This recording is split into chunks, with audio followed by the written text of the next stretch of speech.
Everyone, today I'm going to show you how to use Stripe as a complete beginner.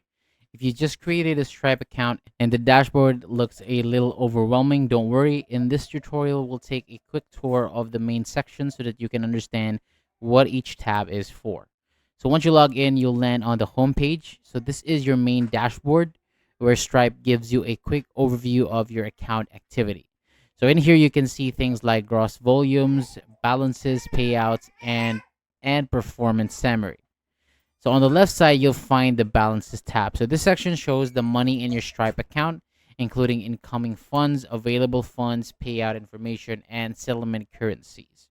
Next is transactions. So this is where Stripe records payment activity. So once you start accepting payments, you'll see completed payments, payouts, top-ups, and other transaction details here. And below that is customers. So this area stores customer information connected to your payments.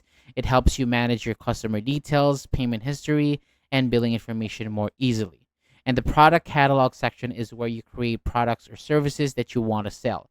You can add items, set prices, manage coupons, shipping rates, tax rates, and pricing tables. Now, let's look at the shortcuts section. So first is payment links. So this lets you create a simple payment page without building a website. You can add a product, generate a link, and share it with customers so that they can pay through Stripe checkout. Next is the link tab. So link is Stripe's faster checkout feature.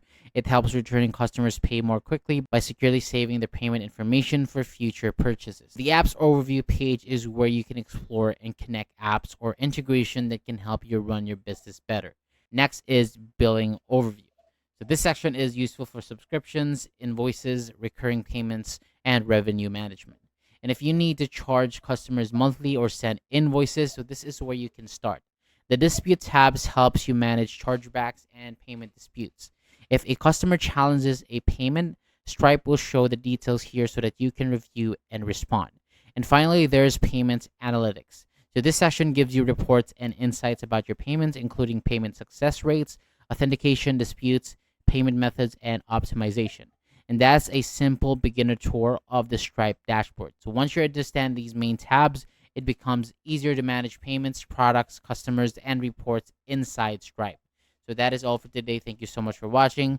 For more videos like this, hit the subscribe button below, and I'll see you on the next video.